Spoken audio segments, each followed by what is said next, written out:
నమస్తే welcome to Sunday special debate. Bihar ఫలితాలు వచ్చాయి. అక్కడ రిజల్ట్ ఏ విధంగా వచ్చిందో మనం అందరం చూసాం.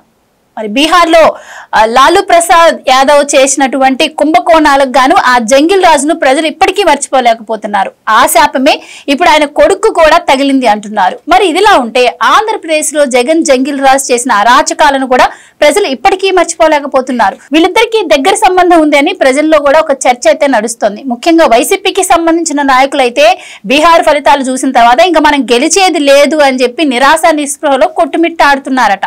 మరి ఎప్పుడో కుంభకోణంలో ఇరుక్కున్నటువంటి లాలూ ప్రసాద్ యాదవ్ గారి పరిస్థితి ఈ విధంగా ఉంటే మరి ఆంధ్రప్రదేశ్ లో జగన్మోహన్ రెడ్డి జంగిల్ రాజ్యం నడిపించిన తీరు చూస్తే మరి ఇంకా ఆయన ఫ్యూచర్ లో అసలు గెలిచే అవకాశం ఉందా?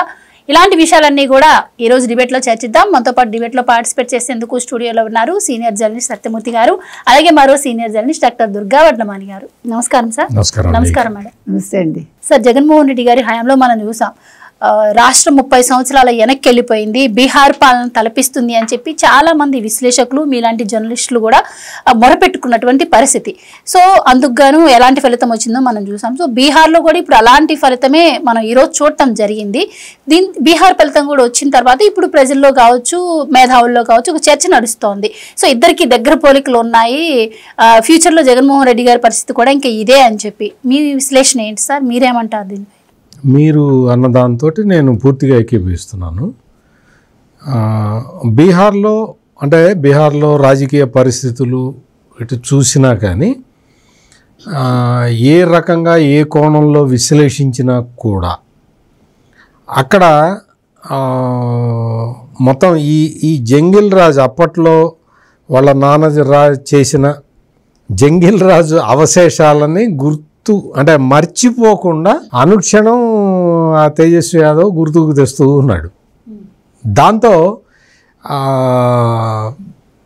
బీహార్ ప్రజలు ఈ రకమైన తీర్పు ఇచ్చారు. ఈ తీర్పు మామూలు తీర్పు కాదు, అంటే వాషౌట్ అయిపోయారు మొత్తం. అసలు అంతా కాంగ్రెస్ పార్టీతో కలిసి పోటీ చేసినా కానీ వాషౌట్ అయిపోయారు.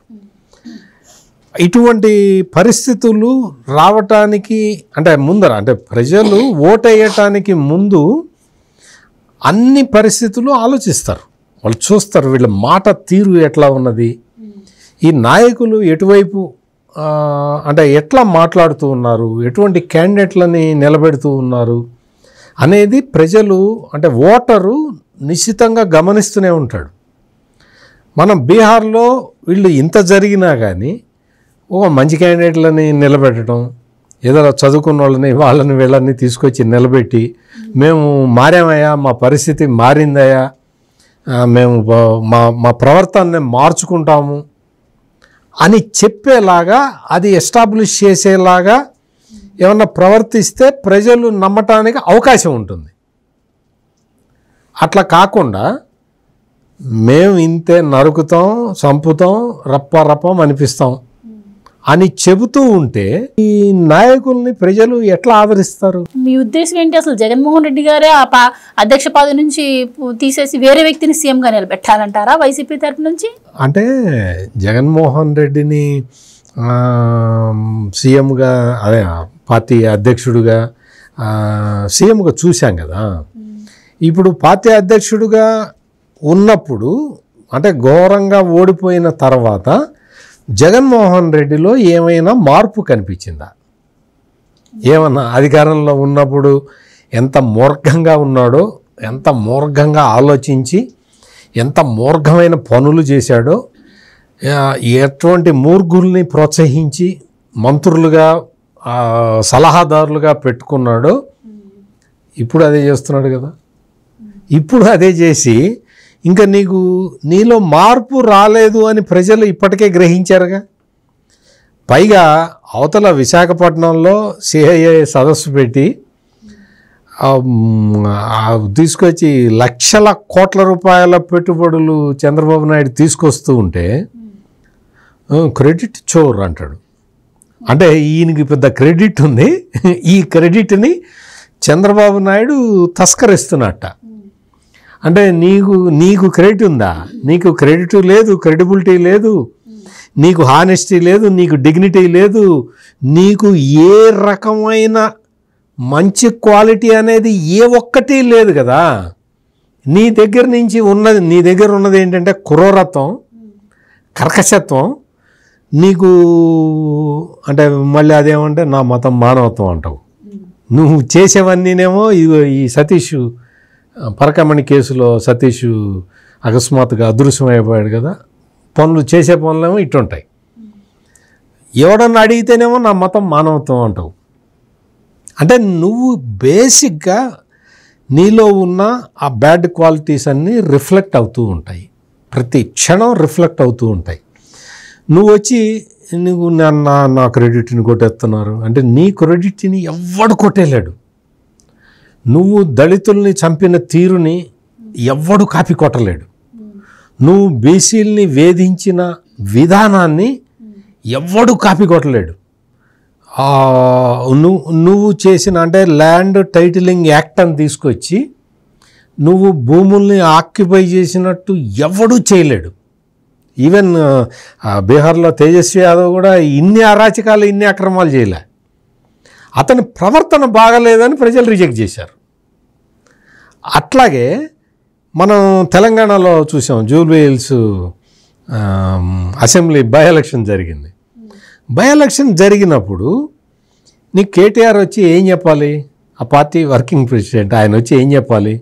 అయ్యా మేము ఏదో పొరపాటు జరిగింది, మేము మళ్ళీ అధికారం మమ్మల్ని ఆశీర్వదించండి, మాకు ఓట్లు వేయండి, మేము చక్కగా మళ్ళీ బుద్ధి తెచ్చుకున్నాము అని చెప్పాలి కదా.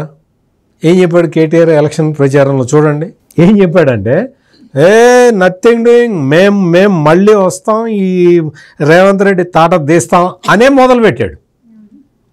అంటే నీలో మార్పు ఓడిపోయిన తర్వాత, నువ్వు అధికారానికి దూరం అయిన తర్వాత నీలో మార్పు లేదు, నీలో మార్పు రావట్లేదు అని ప్రజలు గ్రహించారు.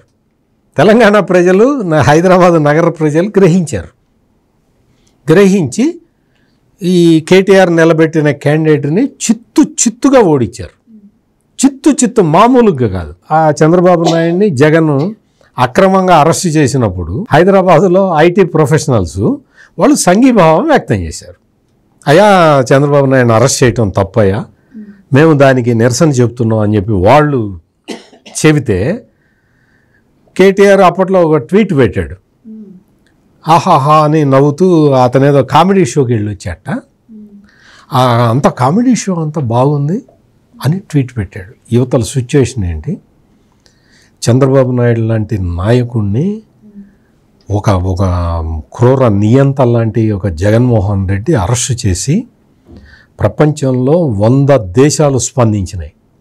100 కంట్రీస్ చంద్రబాబు నాయుడిని అరెస్ట్ చేసినందుకు 100 దేశాల్లోని తెలుగు వాళ్ళు నిరసన వ్యక్తం చేస్తూ ఉంటే ఈ కేటీఆర్ వచ్చి నేను ఇప్పుడే కామెడీ షోకి వెళ్ళొచ్చా, హాహాహా భలే నవ్వు వచ్చింది నాకు అని పెట్టాడు.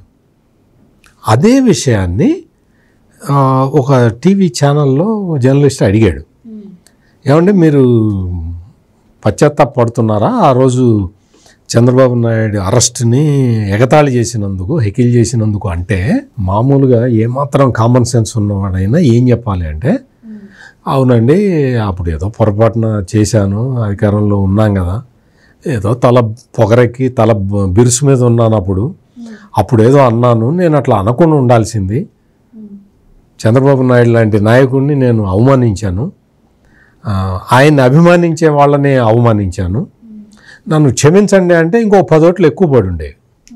ఏమన్నాడు తెలుసా? నేను చేసిన దాంట్లో తప్పే ఉంది అన్నాడు. తను ఆ రోజు పెట్టిన ట్వీట్ కరెక్టే అన్నాడు. నేను అట్లాగే పెడతాను అన్నాడు.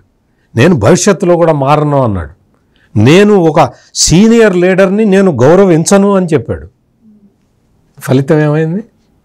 జూబ్లీ హిల్స్ బై ఎలక్షన్లో దారుణమైన పరాజయాన్ని కేటీఆర్ మూట కట్టుకున్నాడు.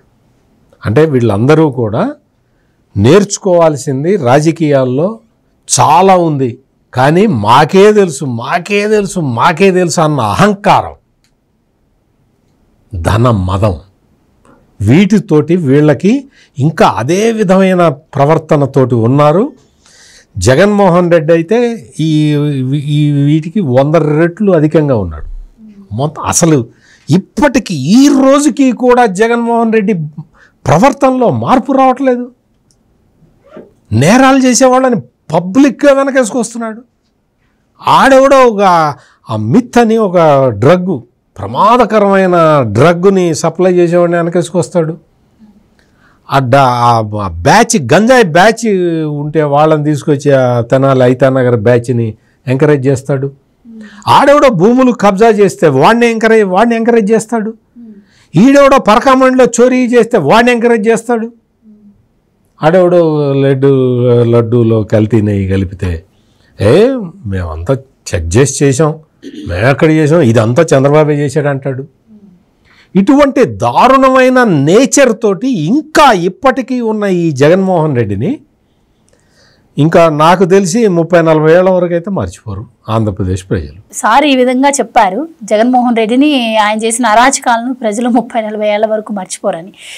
అలానే ఆలోచిస్తే ఇప్పుడు లాలూ ప్రసాద్ యాదవ్ పశువుల దాణా కుంభకోణంలో ఇరుక్కున్నారు. దాని ఫలితంగా గత 2 దశాబ్దాల నుంచి కూడా ఆ పార్టీకి ప్రజలు అధికారం ఇవ్వలేదు అంటున్నారు. కానీ ఆంధ్రప్రదేశ్లో వచ్చేసరికి టోటల్లీ డిఫరెంట్ పాలిటిక్స్ కనిపిస్తున్నాయి. ఎందుకంటే జగన్మోహన్ రెడ్డి గారు అక్రమాస్తుల కేసులో జైలుకి వెళ్ళి 12 నెలల్లో 16 నెలల్లో జైల్లో ఉండి ఆయన బయటకు వచ్చిన తర్వాతనే మరి ఆయన్ని ప్రజలు ఆమోదించారు, ఆయన్ని మళ్ళీ సీఎంగా ఎన్నుకున్నారు. సో అదే అంశాన్ని ఇప్పుడు ఆయన పదే పదే కూడా ప్రస్తావించడం జరుగుతుంది ఆయన కార్యకర్తల ముందు. మరి అలాంటప్పుడు నెక్స్ట్ ఎలక్షన్స్లో మరి ఆయన గెలిచే అవకాశం ఉండదు అని ఎలా అనుకోవచ్చు అంటారు?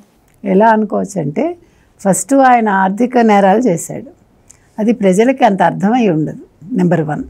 నెంబర్ 2, 16 నెలలు జైల్లో ఉన్నప్పుడు ఆయన తరఫున ఆయన చెల్లెలు ప్రచారం చేసింది.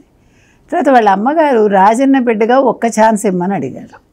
వీటన్నింటినీ మించి మీకు ఆయన అంటే ముఖ్యమంత్రిగా ఉంటూనే ఆయన చనిపోయారు కాబట్టి తర్వాత ఈయన సంతకాలు సేకరణ చేయడం ఇవంతా మీకు తెలుసు. సో ప్రతి ఒక్క అంశం కూడా అతనికి అనుకూలంగా మార్చుకున్నాడు. అదేమైందంటే వీటన్నింటినీ మించి ఫైనల్గా జరిగిన ఒక పెద్ద బ్లండర్ ఏంటంటే నారాసుర రక్త చరిత్ర, బాబయ్య హత్య. ఇది బాగా ఇంపాక్ట్ చూపించింది. కానీ ప్రజలు ఇతను కూడా ఒక్క ఛాన్స్ అని అడిగాడు, మీరు గుర్తుపెట్టుకోండి, ఒక్క ఛాన్సే అడిగాడు ఆయన. అందుకని ప్రజలు కూడా రాజశేఖర్ రెడ్డి బిడ్డ, అయ్యో తల్లి అడుగుతోంది, ఓ చెల్లెలు అడుగుతోంది, చంద్రబాబు నాయుడు గారు తప్పు చేసినట్టున్నారనే ఒక అనుమానంతో అతనికి ఓటు వేశారు. మరి మీరు అన్నారు అదే ఇది ఇప్పుడు జరగాలి కదా 2025లో, మరి ఎందుకు ఓడిపోయాడు ఘోరంగా? వై నాట్ 175 అన్నాడు కదా అతను. మరి 175 కాకపోయినా 151 కాకపోయినా అసలు ఎవడైనా కానీ ఎంత పొగరు లేకపోతే 175కి 175 స్థానాలు నాకే కావాలి అంటాడండి. అన్నాడు. 176 అల్లే, సంతోషించండి. అది కాబట్టి ఇక్కడ మనం ఆలోచించాల్సింది ఏంటంటేనండి, 2004 నుంచి 2025 వరకు లాలూ ప్రసాద్ యాదవ్ అనే వ్యక్తి అధికారంలోకి రాలేకపోయాడు. ఒక దాణా కేసులో ఇరుక్కుని గడ్డి తిన్న మనిషిగా రాజకీయ చరిత్రలో ఆయన నిలిచిపోయాడు. ప్రజలు మర్చిపోరేది కూడా. అందులో బీహార్ లాంటి వెనకబడిన ప్రాంతంలో మీరు ముఖ్యమంత్రి అయ్యాక చేయాల్సింది ప్రజలకు ఉద్యోగాలు ఇవ్వాలి. అందులో లాలూ ప్రసాద్ యాదవ్ లా చదివాడు, మీకు తెలుసో లేదో, డిగ్రీ చేశాడు, లా చదివాడు, చదువుకున్న మనిషి, ఒక నిరుపేద కుటుంబం నుంచి వచ్చిన వ్యక్తి ఈ రకంగా చేయడం, అరెస్ట్ అయినప్పుడు భార్యని ముఖ్యమంత్రిని చేసేసాడు. అందరికీ తెలుసు, అందరూ ఆశ్చర్యపోయారు. అంటే ఎంత తెలివితేటలు ఉన్నా కూడా దాన్ని సక్రమంగా ఉపయోగించుకోకుండా ఎవరు లాలూ ప్రసాద్ యాదవ్ అనే వ్యక్తి ఈ రకంగా చేశాడు. జగన్మోహన్ రెడ్డికి అదృష్టం ఉంది, తెలివి లేదు. మనం మొదటి నుంచి చెప్పుకుంటున్నట్టుగా రాజకీయాలు తెలియదు, రాజకీయ నాయకుడు కాదు, దొంగతనంగా ఎలాగ మనం అన్నీ సంపాదించుకోవచ్చు. ఆయన గడ్డే కరిచాడు, ఈయన నానాగడ్డి కరిచాడు. తేడా అది మీకు అర్థమైందా? నానాగడ్డి కరవడంలో కూడా బుర్ర లేదు జగన్మోహన్ రెడ్డికి. డబ్బు సంపాదించడం అనే యావ తప్ప, అది కూడా అక్రమంగా. అయ్యో మనకి ఇంతమంది దోహదం చేశారు మన ముఖ్యమంత్రి అవ్వడానికి, అసలు నేను ముఖ్యమంత్రిని అవ్వడం ఏమిటి నా స్టేచర్కి అని ఒక్క సెకండ్ ఆలోచించి, నేను చదివిన చదువుకి 10th క్లాస్ ఎవరో రాస్తే నా పరీక్షలు, నేను చదువుకునలేదు అని అనుకోకుండా. అందుకని అసలు అతను ఒక్క సెకండ్ ఆలోచించుకుని ఉంటేనండి ఇన్ని తప్పిదాలు చేయడు. పోనీ చేశాడు, తర్వాత అయినా బుద్ధి వచ్చిందా? ఇందాక సత్యమూర్తి గారు చెప్పినట్టుగా నిన్న సతీష్ కుమార్ని మళ్ళీ గొడ్డలు వేట ఏంటండి, బాబాయ్ని ఆల్రెడీ గొడ్డలు వేట అయింది కదిరి నుంచి తెచ్చి. అంటే గొడ్డళ్ళు ఏమైనా స్టాక్ పెట్టుకుని ఉంచుకున్నారా వైసీపీ వాళ్ళు బాగా పదును పెట్టించి? ప్రజల దగ్గరికి మాత్రం గొడ్డళ్ళతో రావద్దని చెప్పండి దయచేసి. ఆ గొడ్డళ్ళు తీసుకుని ప్రజల ముందుకి రావద్దు వీళ్ళు. జగన్మోహన్ రెడ్డి కానీ, భూమన కరుణాకర్ రెడ్డి కానీ, లేకపోతే వైవి సుబ్బారెడ్డి కానీ, ధర్మారెడ్డి కానీ, లడ్డూ కల్తీ ఎవరైతే చేశారో, లడ్డూ కల్తీలో ఎవరైతే సొమ్ము తిన్నారో స్వామిది, వెంకటేశ్వర స్వామిది, దయచేసి మీరెవరూ కూడా మీ గొడ్డళ్ళు తీసుకుని ప్రజల మధ్యలోకి రాకండి, మీకే డేంజర్. రెండోది మీరు అన్నారు ఎందుకు రాడండి, ఒకసారి జైలుకి వెళ్ళొచ్చాడు కదా, ముఖ్యమంత్రి అయ్యాడు, మళ్ళా ఇప్పుడు జైలుకి వెళ్ళొస్తే మళ్ళా ముఖ్యమంత్రి అవడా అని. ప్రజలు ఒక్కసారి తప్పు చేస్తారండి, రెండోసారి చెయ్యరు. ప్రజలకి చాలా తెలివి ఉంది, వాళ్ళు రాజకీయ నాయకులు కాదు, అందరూ ఇలాంటి రాజకీయ నాయకులు కాదు, ఎలాగా జగన్మోహన్ రెడ్డి లాగా. కాబట్టి జగన్మోహన్ రెడ్డిని ఒకసారి నమ్మి వాళ్ళు చేసిన తప్పిదానికే వాళ్ళు ప్రాయశ్చిత్తం చేసుకున్నారు. కానీ భగవంతుడి విషయంలో చేసిన తప్పుకి ప్రాయశ్చిత్తం అనేది జగన్మోహన్ రెడ్డి ఇంతవరకు చేసుకోవాలా కల్తీ లడ్డు విషయంలో. కాబట్టి బుకాయిస్తాడు, ఆయన బుకాయిస్తాడు, ఈవోలుగా చేసిన వాళ్ళు బుకాయిస్తారు, మొత్తం వైసీపీ వాళ్ళు బుకాయిస్తారు. తెల్లారులేస్తే సోషల్ మీడియా బుకాయిస్తుంది వాళ్ళది, తెల్లారులేస్తే వాళ్ళ సాక్షి బుకాయిస్తుంది. ఇంకా పైపెచ్చి వీళ్ళకి సోషల్ మీడియాలో ఎక్కడో అంటే భారతదేశానికి అవతల ఉన్న వాళ్ళు కూడా బెదిరింపులు, ఏంటి నన్ను కాసుకోండి, నేను వస్తాను, నన్ను అరెస్ట్ చేసుకోండి, మేము బూతులు మాట్లాడతాం, మేము తిడతాం, మేము తప్పులు చేస్తాం. ఇది సంస్కారం. ఇప్పుడు ఓడిపోయి ఇంతకాలం అయింది కదా, ఈ జగన్మోహన్ రెడ్డికి సంబంధించిన సోషల్ మీడియాలో ఒకడు ఎక్కడో ఫారెన్లో ఎక్కడో ఉంటాడు, ఒక ఉమెన్ జర్నలిస్ట్ అండి, ఎంత నీచంగా మాట్లాడాడో తెలుసా? అడిగి ఎంత కండకావరం ఉండాలి. నేను అది నేను అంటున్నా, నేను వస్తాను, అది కూడా డైరెక్ట్గా రాట, మారువేషంలో వస్తాడు, దమ్ముంటే డైరెక్ట్గా రా. ఇవాళ ఐబొమ్మ రవిని పట్టుకున్నారు కదండి, అంటే ఎక్కడో కరేబియన్ దీవుల నుంచి వచ్చాడు. నేను అనేది నీకు దమ్ముంటే అలా రా, నేను ఏంటి మారువేషంలో వస్తాను, నన్ను పట్టుకోండి చూద్దాం, పెద్ద విషయం సజ్జనార్తో పెట్టుకున్నామంటే తేల్చి పడేస్తాడు. మళ్ళీ ఇంక మనిషి కలికల్లో కూడా దొరకడు, గుర్తుపెట్టుకోండి. అందుకని ఖచ్చితంగా జగన్మోహన్ రెడ్డికి గెలిచే అవకాశం లేదు. ఆయన కలలు కంటున్నాడు, నేను మళ్ళీ జైలుకి వెళ్ళి వచ్చేసి, చూసారా జైలుకి వెళ్ళి వస్తే నేను ముఖ్యమంత్రిని అవుతాను, ఈ నినాదం పట్టుకుంటాడు. జైలుకి వెళ్ళేస్తే ఒక్కసారే ముఖ్యమంత్రి అవుతావు, అది కూడా నీకు అదృష్టం పట్టింది, నీకు అయిపోయింది, ఆ దశకాలం అయిపోయింది, నీకు అదృష్టం పట్టిన దశకాలం అయిపోయింది, ఇప్పుడు నీది దురదృష్టకాలం. అందుకని ఈయన ఖచ్చితంగా మళ్ళీ ముఖ్యమంత్రి అవ్వడండి. ఇలాగే చేస్తూ ఉంటే కనుక అయితే ఇప్పుడు ఒక్క విషయంలో కూడా ఆయన నిజాయితీగా లేరు, ఎవరు జగన్మోహన్ రెడ్డి. రెండోది, ఇలా మనుషుల్ని చంపుకుంటూ వెళ్తే ప్రజలు బాగా గుర్తుపెట్టుకుంటారు. మనకి మళ్ళా ఈ రాజ్యం వస్తే, ఈ రెడ్డి రాజ్యం అంటే జగన్మోహన్ రెడ్డి రాజ్యం వస్తే గొడ్డళ్లే సప్లై చేస్తాడు ఈయన మనుషుల్ని పట్టించుకోడు, ప్రజలకు సంక్షేమాలు ఇవ్వడు. ఈసారి లాస్ట్ టైం ఏదో కొద్దిగా అట్లా పడేసినట్టు, బిస్కెట్లు పడేసినట్టు పడేశాడు, కానీ అది ప్రజలు బాగా ఆలోచించుకున్నారండి. ఇవి మనకి వర్కౌట్ అవ్వదు, మనకి సంక్షేమాలు కాదు అనుకున్నారు కాబట్టి వాళ్ళు భయపడ్డారు. నిజంగా ఆ భయం అనేది వాళ్ళలో కంటిన్యూ అవ్వాలి. అంటే జగన్మోహన్ రెడ్డి మీద నేను మాట్లాడుతున్నది అది, ఆ భయం పోకూడదు. ఇతన్ని మళ్ళా గుడ్డిగా నమ్మకూడదు, ఎవరు కూడా నమ్మరు, 99.99 నమ్మరు. ఆ 0.1% ఏమైనా నమ్మితే మాత్రం గోతిలో పడతారు, కానీ దానికి కూడా ఆస్కారం లేదండి. ఖచ్చితంగా ఇంకా లాలూ ప్రసాద్ యాదవ్ మీదనే ఒక్క పిసర్ సింపతి ఉంటుందేమో. లాలు అనేవాడు కదా, ఆలు ఉన్నంతకాలం లాలు ఉంటాడని, బీహార్లో ఆలు ఉన్నంతకాలం లాలు బీహార్లో ముఖ్యమంత్రిగా ఉంటాడని. ఆలు అలాగే ఉంది, లాలు ముఖ్యమంత్రులు కాలేదు. అలాగే జగన్మోహన్ రెడ్డి విషయంలో కూడా అంతేనండి. ఖచ్చితంగా ఆయన అసలు పొలిటీషియన్ కాదు, మనం ఎన్నిసార్లు వాక్కున్నా నోరు నొప్పి మనకంతే. కాబట్టి జగన్మోహన్ రెడ్డి నేను ముఖ్యమంత్రిని 2.0 2029 నాదే అంటే 2029 2.0 కాదు, 2029 వచ్చేసరికి ఆయన జైలు వచ్చి లెక్క పెడుతూ అప్పటికో 2 సంవత్సరాలు అవుతుందేమో, ఆయన జైలుకి వెళ్ళి చూద్దాం ఏమవుతుందో. సరే, ఎవరైనా సరే ఎన్ని అరాచకాలు, అక్రమాలు, భూ కబ్జాలు, స్కామ్లు చేసినా కూడా ఎలక్షన్ టైం వచ్చేసరికి ఈ ప్రజలకి ఇవేమి గుర్తుండవు. ప్రజల దగ్గరికి ఎవరైతే వెళ్తారో వాళ్ళనే ఎక్కువ గుర్తుపెట్టుకుంటూ ఉంటారంటారు. మరి జగన్మోహన్ రెడ్డి కూడా 2027లో పాదయాత్ర అంటున్నారు. మరి ఆ పాదయాత్ర ద్వారా మరి ఆయన ప్రజల్లో ఏమైనా సింపతిని గెయిన్ చేసే అవకాశం ఏమన్నా ఉంటుందా? మీరు జగన్మోహన్ రెడ్డి గారు గెలిచే అవకాశమే లేదు అని ఏ నమ్మకంతో మీరు అనగలుగుతున్నారు? నాది నమ్మకం కాదు, నేను ఒక జర్నలిస్ట్గా నేను చేసే ప్రెడిక్షన్ అది. అంతేగాని నేను నమ్మకాలు లేకపోతే మూఢనమ్మకాలు వీటి మీద ఆధారపడి చెప్పాను. నేను జగన్మోహన్ రెడ్డి ఘోరమైన పరాజయం పాలైన తర్వాత, అంటే 11 సీట్లు వచ్చిన తర్వాత జగన్మోహన్ రెడ్డిలో ఏమైనా మార్పు కనిపించిందా?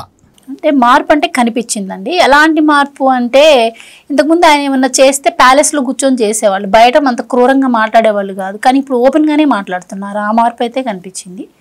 అప్పుడు సజ్జల రామకృష్ణారెడ్డితో మాట్లాడించేవాడు, ఇప్పుడు డైరెక్ట్ మాట్లాడుతున్నాడు. అదొకటే మార్పు తప్ప ఇక్కడ జగన్మోహన్ రెడ్డిలో క్రూరత్వం 1% కూడా తగ్గలేదు.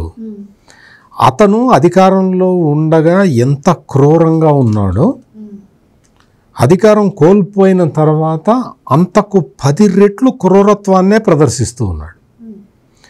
మొత్తం అసలు ఈ లంపెన్ ఎలిమెంట్స్ని తీసుకొని ఒక కుర్రోళ్ళని కొంతమందిని పోగేసుకొని ఒక మీటింగ్ పెట్టి, మీరందరూ ఈ సమాజాన్ని అడ్డంగా మీరు దోచుకోండి, నేను మీకు ఉన్నాను, మీరు ఏ నేరమైనా చేసి పాపులర్ కండి, వచ్చే ఎన్నికల్లో నేను మీకు టిక్కెట్లు ఇస్తాను అని చెప్పాడు. అంటే మీకు ఈ జగన్మోహన్ రెడ్డిలో క్రూరత్వం తగ్గిందా పెరిగిందా? అతని మానసిక స్థితి ఇప్పుడు ఎట్లా ఉన్నది అంటే ఉక్రోషం పట్టలేకపోతున్నాడు. చంద్రబాబు నాయుడు చూస్తేనేమో 22 లక్షల కోట్ల రూపాయల పెట్టుబడులు తీసుకొచ్చాడు రాష్ట్రానికి. మొత్తం పవన్ కళ్యాణ్ చూస్తేనేమో ఆయన హెలికాప్టర్ వేసుకొని చూసి ఈయన మనుషులందరూ వెళ్ళి ఎక్కడ అడవులన్నీ ఎట ఆక్యుపై చేశారో ఆయన క్లియర్ కట్గా పబ్లిక్కి చూపిస్తూ ఉన్నాడు. ఆయన నిన్న ఒక ట్వీట్ చేశాడు, ఈ ఎర్రచందనాన్ని ఎట్లా దోచుకుంటారు, ఎట్లా ఈ దోపిడీ చేసి ఈ ఇంటర్నేషనల్ మాఫియా రాజకీయ ముసుగేసుకొని ఎట్లా పనిచేస్తున్నది అనేది ఒక డాక్యుమెంటరీ చూసి, ఆ డాక్యుమెంటరీని అందరూ చూడండి, నేను చూశాను. అసలు ఈ ఇంటర్నేషనల్ క్రిమినల్ మాఫియా ఎర్రచందనాన్ని శేషాచలం అడవుల నుంచి కొల్లగొట్టే ఈ ఇంటర్నేషనల్ క్రిమినల్ మాఫియా మోడస్ ఆపరండి ఏంటో మొత్తం అంతా కూడా ప్రజలకు అర్థమయ్యేలాగా డాక్యుమెంటరీ తీసాడు, ఒకసారి చూడండి అని చెప్పి పవన్ కళ్యాణ్ అదే పనిలో ఉన్నాడు. ఈ ఇంటర్నేషనల్ మాఫియాని కంట్రోల్ చేసే పనిలో ఉన్నాడు. ఇప్పటికే ఎర్రచందనం స్మగ్లింగ్ అనేది దాదాపుగా 80% అయిపోయింది. అదే కసి జగన్మోహన్ రెడ్డి అండ్ బ్యాచ్కి, అదే కసి. మరి పెద్దిరెడ్డి చేసేది అదే. వాళ్ళ ఆదాయ వనరులన్నీ తగ్గిపోయినాయి, ఆదాయ వనరులన్నీ పోయినాయి. ఎర్రచందనం దొంగల్ని ఎక్కడ అసలు పట్టుకునేవాడే లేడు. మొత్తం ఆ డిపార్ట్మెంట్లో ఉన్న ఎంప్లాయీస్ అందరినీ పడుకోబెట్టాడు జగన్మోహన్ రెడ్డి. యథేచ్ఛగా ఎర్రచందనం స్మగ్లింగ్ జరిగింది. దాన్ని వెలికి తీసే పనిలో పవన్ కళ్యాణ్ ఉన్నాడు. ఒకవైపు అడవుల్ని రక్షిస్తూ ఉన్నాడు, ఇంకొక వైపు నారా లోకేష్ ఏమో ఆయన ఈ మధ్య రెడ్ బుక్ అని మాట్లాడటం లేదు, కానీ నిన్న మొన్నటి వరకు ఆయన తీసి ఏదన్నా వెతికి ఏ బుక్ తీసినా కానీ ఆ బుక్ ఎర్ర బుక్లా కనపడుతున్నది జగన్మోహన్ రెడ్డికి. ఆయన ఏదో మామూలుగా తీసి ఎవరైనా పెద్దవాళ్ళు మాట్లాడుతుంటే నోట్స్ రాసుకుందామని ఏ బుక్ తీసినా కానీ అదిగో లోకేష్ ఎర్ర బుక్ తీసాడు అని భయపడి ఉనికిపోయారు. అంటే ఈ రకంగా ఈ జగన్మోహన్ రెడ్డి అండ్ బ్యాచ్ వాళ్ళు అధికారంలో ఉన్నప్పుడు ఇందాక నుంచి నేను మిమ్మల్ని గమనిస్తూ ఉన్నా, మీరు జగన్మోహన్ రెడ్డి మళ్ళీ అధికారంలోకి వస్తాడా అని అడుగుతున్నారు. అప్పుడు ఎందుకు వచ్చాడని అడుగుతున్నారు. అప్పుడు ప్రజల్ని మోసం చేసి వచ్చాడు, ప్రజలు మోసపోయారు. కనకదుర్గ గారు చెప్పినట్టు తల్లి వచ్చి చెప్పింది, బైబిల్ పట్టుకొని వచ్చి చెప్పింది, అయ్యా తండ్రి లేని పిల్లగాడయ్యా ఒక్కసారి ఓటేయండి అయ్యా అని అడిగింది. చెల్లెలు వచ్చి చెప్పింది, మా అన్న చాలా మంచోడు సార్, ఒక్కసారి నమ్మండి సార్, నా మాట నమ్మండి సార్. ఇప్పుడు ఫస్ట్ వేటు తల్లికి ఆ చెల్లికే వేసేసాడు, అయిపోయింది, చాప్టర్ క్లోజ్. నా తల్లి అబద్ధాలు చెబుతుంది అని ఎవడైనా ఎవడైనా అసలు ఈ సృష్టి పుట్టిన దగ్గర నుంచి ఈ రోజు వరకు తల్లి అబద్ధాల కోరు అని ఎవడన్నా చెప్తాడా? ఎవడన్నా చెప్తాడా? పోనీ ఆ తల్లి కూడా ఏం చెబుతున్నది, ఈ పిల్లగాడు అంత ఆస్తి కోసం అని చెప్పి అన్నీ నన్నిట బదనాం చేస్తున్నాడని ఆ తల్లి చెప్తూ ఉన్నది. ఏంటిది? చెల్లెలు వచ్చి ఒకవైపు చెప్తూ ఉన్నది. నేను అన్నాను కదా, తెలంగాణలో కూడా ఒక చెల్లెలు ఉంది. ఆమె వచ్చి జూబ్లీ హిల్స్లో అన్న ఓడిపోయినందుకు ఆమె సంతోషపడుతున్నది. మంచిగా తిక్క కుదిరింది, మంచిగా బాలే వేశారు జూబ్లీ హిల్స్ ప్రజలు ఓట. మీరు ఎప్పుడన్నా గుర్తుపెట్టుకోండి, ఇంట్లో ఆడపడుచు ఏడిస్తే ఆ ఏడుపు 7 తరాలకు తగులుతుంది. ఇప్పుడు మొత్తం 2 తెలుగు రాష్ట్రాల్లో జరుగుతున్నది ఇది. అందుకని జగన్మోహన్ రెడ్డి చేసే కుట్రలు, కుతంత్రాలు, మాయలు అన్నీ కూడా ప్రజలకు అర్థమైపోయినాయి. కాబట్టి జగన్మోహన్ రెడ్డి మారిపోయినట్టు నటిద్దామని మధ్యలో అనుకున్నాడు, మనం మారిపోయినట్టు నటిద్దామా అని కొంచెం ప్లాన్ చేశాడు. ప్లాన్ చేస్తే కుదరలా. ఎందుకంటే ఆ ఉక్రోషం, ఆ మనసులో ఉన్న బాధ, చంద్రబాబు నాయుడు ముఖ్యమంత్రి అయిపోయాడన్న కసి, లోకేష్ రెడ్ బుక్ని మొత్తం ఇంప్లిమెంట్ చేస్తున్నాడన్న భయం, పవన్ కళ్యాణ్ మొత్తం వీళ్ళు చేసిన అరాచకాలని బైనాక్యులర్స్ పెట్టి చూస్తున్నాడు. అందుకని వణుకు, బెరుకు, వీటన్నిటితోటి లాభం లేదు, మళ్ళీ మనం మన క్రూరత్వాన్నే చూపిద్దామని మొదలుపెట్టాడు. నీ క్రూరత్వాన్ని చూసి భయపడేవాడు ఎవ్వడూ లేడు. నువ్వు ఎన్ని గొడ్డళ్ళు ఉపయోగించినా కానీ, ఎన్ని పాదయాత్రలు చేసినా నువ్వు ఇంకా పాదయాత్ర ఇప్పుడు రేపొద్దున అతను చెప్పినట్టే పాదయాత్ర ఎప్పుడు చేస్తానన్నాడు? అప్పుడు కాదు, అసలు ఫస్ట్ ఏం చెప్పాడు, ఈ సంవత్సరం జనవరిలో చేస్తా అన్నాడు. జనవరిలో ప్రజల్లోకి వస్తా, 2025 జనవరి. మరి ఈ సంవత్సరం జనవరి ఇంకా రాలేదా? అంటే మనకి ఎప్పుడు వస్తుందో. అందుకని జగన్మోహన్ రెడ్డి, పైగా వాడు నిన్న ఎవరో అంబటి రాంబాబు ఎవరో చెప్తున్నాడండి, జగన్మోహన్ రెడ్డి గారు ఈసారి జరిగే ఉద్యమంలో పార్టిసిపేట్ చేస్తాడంటాడు. ఇప్పటివరకు చేయలేదు. ఇప్పటివరకు అంటే ఇప్పటివరకు వాళ్ళ క్లారిటీతో ఇప్పుడు వస్తా అట్ట, ఇప్పుడు వస్తా చూడు. చిన్నప్పుడు మోడల్ మొన్ననే చేశారు, ఆయన రాలేదు. చిన్నప్పుడు మా ఊళ్ళో 2 అన్నదమ్ములు ఉండేవాళ్ళు. ఆ అన్నదమ్ములు 2 వెళ్తుంటే ఒకడు తమ్ముడిని, ఏదో 2 ఎదవలు అనమాట, తమ్ముడిని మొత్తం కలిసి ఆ బజార్లో ఉన్న వాళ్ళందరూ కలిసి చితగ్గొట్టారు. చితగ్గొడితే వీడికి తమ్ముడికి ఏమనిపించిందంటే, సరే నేను ఏదో పనులు చేశా, మా అన్న ఏదో పని చేశాడు, ఇప్పుడు నన్ను చితగ్గొట్టారు, ఈ విషయం కనుక మనం అన్న వెళ్ళి అందరికీ చెప్తే మన పరువు పోతుంది, ఏంటి ప్లాన్ అని చెప్పి ఆలోచించి ఓ పెద్ద ప్లాన్ వేసి ఏం చెప్పాడు తెలుసా, నేను చేసిన ఏదో పనులన్నింటిలోకి ఆడికి కూడా పార్ట్ ఉంది అని చెప్పి అన్న పేరు చెప్పి, నన్ను కొట్టారు, నేను చిన్నోడిని కాదు నన్ను కొట్టారు, ఆడు పెద్దోడు, మరి ఆడిని కొట్టగలుగుతారా మీరు అని సవాల్ చేస్తే ఆడిని కొట్టారు. అంటే అన్నదమ్ములు 2 వెళ్ళి 2 ఇంకెప్పుడు చెప్పరు కదా, వాళ్ళిద్దరు వచ్చి గప్ చెప్పుని కూర్చుంటారు. ఆ టైపులో ఉంది ఈ వైసీపీ కథ.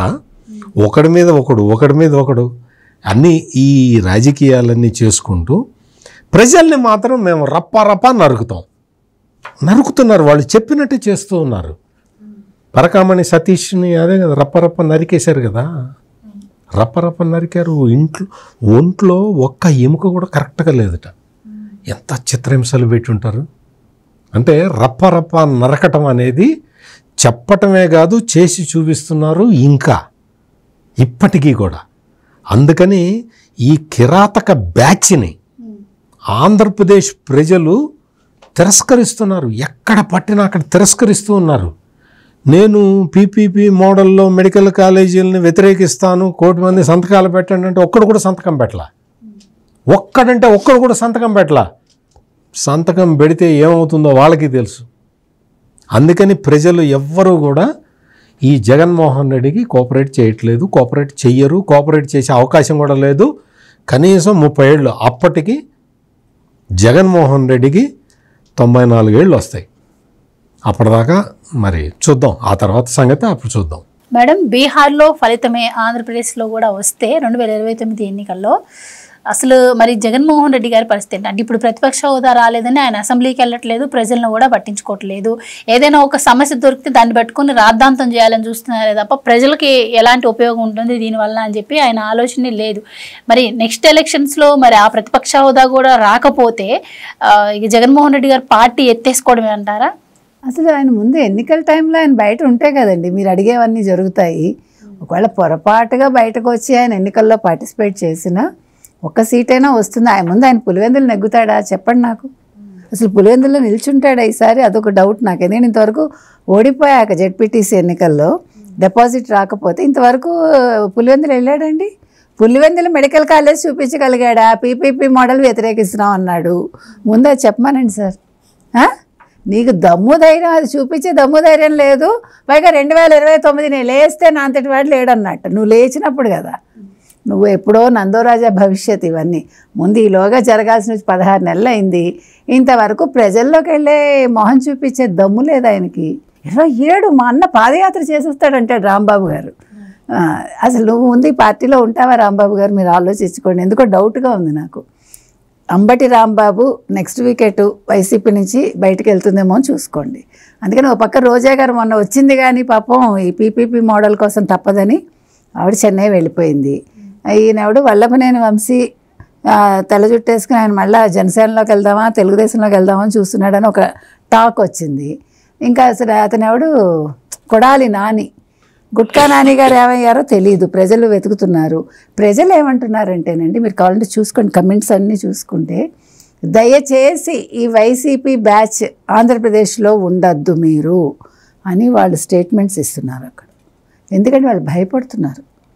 వీళ్ళు ఉంటే ఏ అరాచకాలు చేస్తారో, అసలు ఎవరికి ఏమవుతుందో. ఈయన అసలు బయట అడుగు పెడితే మొన్న మొంతా తుఫాన్ అంతా అయిపోయాక వస్తాడు కదా, అలా వచ్చినప్పుడు భయపడుతున్నారు. మళ్ళీ ఏ గుండాలు వస్తారో, ఏం కొట్టేస్తారో, ఏం దొంగతనాలు చేస్తారో, మా ఆడపిల్లలకు భరోసా ఏంటి, కూటమి ప్రభుత్వం వచ్చాక మేము నిశ్చింతగా ఉన్నాము, మళ్ళీ ఈ దరిద్రం మాకు కావాలా అని వాళ్ళే చెప్తున్నారు. కాబట్టి మీరు ఇంకా కొంచెం భ్రమల్లో ఉండద్దు గోవర్ధన్ గారు. జగన్మోహన్ రెడ్డి 2029 2.0 ఆయన అన్నాడని మనం కూడా పిచ్చాళ్ళలాగా అమ్మో ముఖ్యమంత్రి అయిపోతాడా అని ఆలోచన చేయక్కర్లేదు. జగన్మోహన్ రెడ్డిని ముఖ్యమంత్రిని చేయాలనే ఆలోచన ప్రజల్లో కల్లో కూడా రాదండి. ఖచ్చితంగా అతను ముఖ్యమంత్రిని చెయ్యరు. అసలు ముఖ్యమంత్రి కాదు కదా, ముందు వైసీపీలో అసలు ఎవరైనా ఒక్కళ్ళు నెగ్గితే అప్పుడు మాట్లాడదాం మనం. అందుకని జగన్మోహన్ రెడ్డి ఏదో అలా చెప్తూ ఉంటాడు, ఏదో ప్రజల్లో కొంచెం తన వాణి వినిపించాలనుకుంటూ ఆయన అలాగా ఏదో మాట్లాడుతూ ఉంటాడు. కాబట్టి మనం పట్టించుకోక్కర్లేదండి. లాలూ ప్రసాద్ యాదవ్కి ఇంకా కొద్దో గొప్ప ఏమైనా ఫేస్ వాల్యూ ఉందేమో. ఇప్పుడు తేజస్వి యాదవ్ లాంటి వాడే గెలవలేదు. తండ్రి చేసిన తప్పులకి కొడుకు బలయ్యాడు. ఇక్కడ కొడుకే చేశాడు, తండ్రి కొద్దో గొప్ప బెటర్గా ఉన్నాడు ఇక్కడ ఏది జగన్మోహన్ రెడ్డి విషయంలో. కాబట్టి ఇంకా ఈయన తప్పు చేశాక ఈయన్ని ప్రజలు ఎలా నెత్తిన పెట్టుకుంటారు? తేజస్వి యాదవ్ చేసిన తప్పు ఏంటంటే కాంగ్రెస్తో జట్టు కట్టడం. ఇక్కడ జగన్మోహన్ రెడ్డికి పోనీ బీజేపీతో వెళ్దామంటే అవకాశం లేదు కదా. బీజేపీ అలాంటి పిచ్చి పని కల్లో కూడా చేయదు అనుకోండి. ఆల్రెడీ వాళ్ళు సేఫ్లో ఉన్నారు. ఇప్పుడు చంద్రబాబు నాయుడు అనే ఒక ముఖ్యమంత్రి చేతుల్లో వాళ్ళు నిశ్చింతగా ఉన్నారు, నిజంగా చెప్తున్నా. లేదంటే ఇవాళ కేంద్రంలో ప్రభుత్వం ఇంత చక్కగా కొనసాగదు. అందుకని వాళ్ళు ఒకవేళ జగన్మోహన్ రెడ్డి ఆశించినా ఏమైనా ఒకవేళ వెళ్ళి బతిమాలుకున్నా అది జరిగే పని కాదు. కాబట్టి ఒకటి ఒంటరి అంకెలాగా జగన్మోహన్ రెడ్డి ఒంటరి పోరాటమే చేయాలి.